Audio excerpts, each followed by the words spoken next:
नमस्ते प्यारे बच्चों, आज अपन भाषा के टॉपिक में पढ़ेंगे हिंदी की बोलियां और भाषा के टॉपिक में ये अपना अंतिम बिंदु होगा। उसके बाद में लिपि शुरू करेंगे। तो सबसे पहले अपन देखते हैं हिंदी की बोलियां। चूँकि मैंने पहले भी आपको बताया था कि जो हिंदी भाषा है उसकी लगभग 15 से 18 बोलियाँ हैं और यहाँ हम उनको बोलियों को पढ़ेंगे क्षेत्रीय आधार पर। उनको कितने भागों में बांटा गया है, कौन कौन सी उसकी बोलियां हैं, तो वो अपन देखेंगे आज। सबसे पहले हिंदी की बोलियां। तो इसमें सबसे पहले अपन को है, हिंदी में केवल खड़ी बोली का ही विकसित रूप नहीं है वरन इसमें अन्य बोलियां भी समाहित है। देखो भाई प्यारे बच्चों, हिंदी का जो वर्तमान विकसित स्वरूप है वो खड़ी बोली हिंदी से विकसित हुआ है, लेकिन इसका तात्पर्य ये नहीं है कि हिंदी में सिर्फ खड़ी बोली ही एक बोली है। हालांकि उस बोली के विकास से हिंदी भाषा विकसित हुई है, लेकिन खड़ी बोली के अलावा भी और सी भाषाएं हैं। इन बोलियों को हिंदी भाषा में क्षेत्र के आधार पर 5 भागों में बांट दिया गया है। तो जो 5 भाग हैं उनमें सबसे पहले अपन पढ़ेंगे पूर्वी हिंदी, यानी कि जो पूर्वी भूभाग पर बोली जाती है। इसमें सबसे पहले अपन देखेंगे अवधी, बघेली एवं छत्तीसगढ़ी। अवधी भाषा जो है वो उत्तर प्रदेश के गोरखपुर, अयोध्या, बांदा आदि जिलों में बोली जाती है।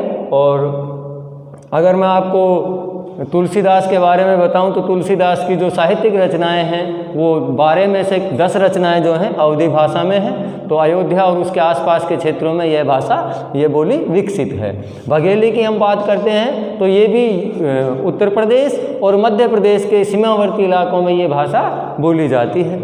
छत्तीसगढ़ी जो कि मध्य प्रदेश में से ही एक राज्य बना है छत्तीसगढ़, उसमें जो बोलियां हैं वह छत्तीसगढ़ी भाषा है उसकी। और ये छत्तीसगढ़ और उसके सीमाई क्षेत्र जो कि मध्य प्रदेश है में भी छत्तीसगढ़ी बोली जो है वह भाषा के रूप में सम्मिलित है। दूसरे नंबर पर हम देखते हैं पश्चिमी हिंदी। पश्चिमी हिंदी की अपन बात करते हैं तो इसमें जो हमारा जो क्षेत्र है वहाँ ये भाषाएं विकसित हैं। खड़ी बोली हिंदी है, ब्रज भाषा है। ब्रज भाषा को अपन देखते हैं तो आगरा, मथुरा, अपने राजस्थान की भी बात करें तो भरतपुर के आसपास का जो क्षेत्र है वहाँ पर ब्रज भाषा प्रचलन में है। बांगरू जिसको हरियाणवी भाषा भी अपन कहा जाता है, पूरे हरियाणा में बांगरू बोली जाती है। बुंदेली, ये बुंदेलखंड, झांसी और उसके आसपास का, यानी कि उत्तर प्रदेश और उत्तर प्रदेश की झांसी के आसपास जो मध्य प्रदेश की सीमा लगती है में बुंदेली भाषा बोली जाती है। आपको पता होगा उस क्षेत्र को बुंदेलखंड भी कहा जाता है। आपको एक और अच्छी कविता होगी जिसका आपने नाम में सुना होगा, सुभद्रा कुमारी चौहान के झांसी की रानी। वो जो कविता है उसकी बुंदेलखंडी शैली में ही रचना की गई है और वह बहुत प्रसिद्ध हो गई थी।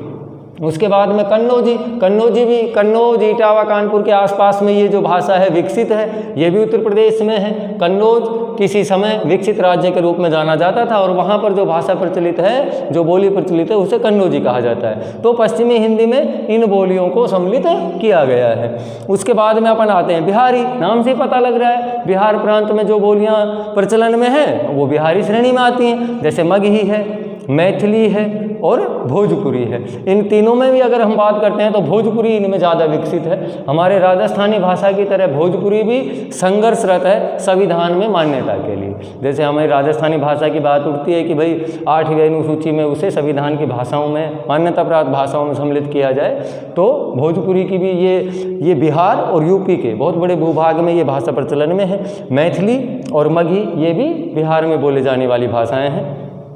इसके बाद में अपन आते हैं भैया राजस्थानी पर। तो राजस्थानी में मेवाड़ी, उदयपुर, चित्तौड़गढ़, राजसमंद, प्रतापगढ़, डूंगरपुर आदि क्षेत्रों में बोली जाती है।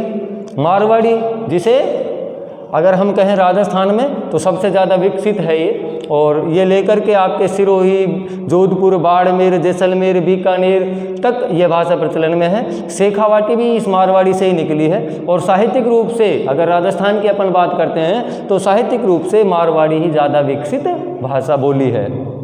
ढूंढाड़ी जयपुर और आसपास के क्षेत्र में ये बोली प्रचलन में है। चूँकि जयपुर क्षेत्र को ढूंढाड़ भी कहा जाता है, इसलिए यहाँ पर जो भाषा प्रचलन में है, जो बोली प्रचलन में है, उसे ढूंढाड़ी कहा जाता है। हाड़ौती कोटा, बूंदी, झालावाड़, सवाई माधोपुर के कुछ इलाकों में 12 में ये भाषा बोली जाती है।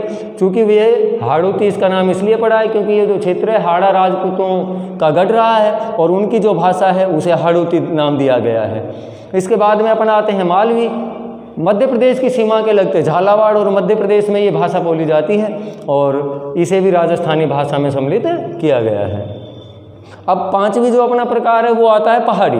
देखिए भाई, नाम से पता लग रहा है पहाड़ी क्षेत्रों में जो भाषाएं बोली जाती है, हिमाचल हुआ, अपने उत्तराखंड हुआ या कश्मीर का कुछ क्षेत्र हुआ, उनमें सब में ये जो भाषा बोली जाती है, इसमें सबसे पहले गढ़वाली है। उत्तराखंड में ये भाषा मुख्य रूप से प्रचलन में है।